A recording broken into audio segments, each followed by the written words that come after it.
আসসালামু আলাইকুম। জনাব তারেক রহমান, এই ভিডিওতে পুরো পৃথিবী আপনার বিরুদ্ধে গেলেও আমি আপনার পক্ষে আছি। এই বাঙালি জাতি আপনার যে মেধার গভীরতা, আপনার যে মেধার প্রশস্ততা, সেটা বুঝবে না। বাংলাদেশে একমাত্র ব্যক্তি আপনি যিনি প্রাথমিক বিশ্ববিদ্যালয়ে পড়াশোনা করেছেন এবং গত 17 বছর লন্ডন থেকে একটি প্ল্যান তৈরি করে বাংলাদেশে এসেছেন। তার জন্য আপনাকে আমি সাধুবাদ জানাই।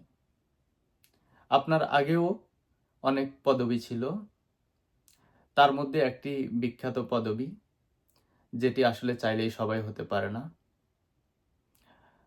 আপনি চলে গেছেন বাবার পর্যায়ে, যেমন খাম্বা বাবা। তারপর আপনি দেশে ঢুকে আপনার যে একটা প্ল্যান, আপনি সেটি প্রথমে প্রকাশ করেননি, কিন্তু পরে জনগণ আস্তে আস্তে এক এক করে আপনার প্ল্যানগুলো দেখতে পাচ্ছে। আপনার প্রথম যে প্ল্যানটি ছিল, সেই প্ল্যানের অংশবিশেষ হচ্ছে কার্ড। আপনি কার্ডকে এমনভাবে জনগণের মাঝে বিস্তৃত করেছেন, আপনি শেষ পর্যন্ত আপনি কার্ড বাবা স্বীকৃতি পেয়েছেন। কার্ড বাবার পরে আপনি খাল খননের উদ্যোগ নিয়েছেন। খাল খননের উদ্যোগে আসলেই শেখ হাসিনা সরকার বা এরশাদ সরকার যে আমরা দেখেছি খাল খনন করছে, কিন্তু খালের যত্ন তারা নেয়নি। আপনি কি করছেন? এসে খালের যে ঘাসগুলো এগুলো পরিষ্কার করছেন। এটাতে আপনি অবশ্যই অভিনন্দন পাওয়ার যোগ্য।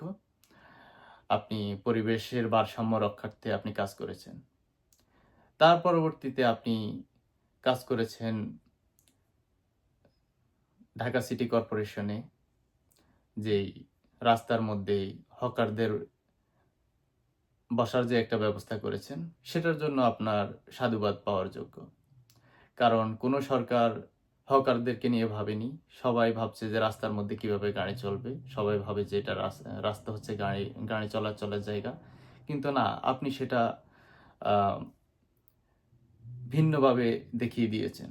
আপনি যদি বিমানবন্দরের 3rd টার্মিনালে একটি গরুর হাট বসাতে পারেন, তাহলে প্রবাসীরা যখন বাড়িতে আসবে, তখন ওইখান থেকে একটি গরু কিনে নিয়ে আসতে পারবে বাড়িতে। তাহলে দেখা গেছে সব সমস্যার সমাধান হয়ে গেল। সবাই গরু ক্রয় করা লাগতো খিলক্ষেত, আবদুল্লাপুর, গাবতলী।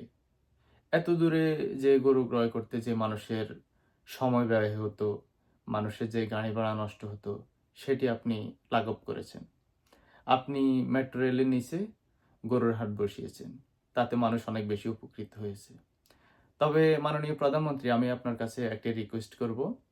আপনি আগামী বছর বঙ্গভবনে একটি চাইলে গরুর হাট বসাতে পারেন।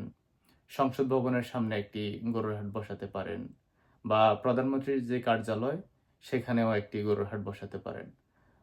আরেকটা জিনিস আমি আপনার কাছে রিকোয়েস্ট করব, সেটি হচ্ছে 5ই আগস্টের আগে প্রবাসীরা যেই রেমিটেন্স শাটডাউন করেছে, তাদের অবদান অনেক বেশি শেখ হাসিনাকে পতন করার জন্য।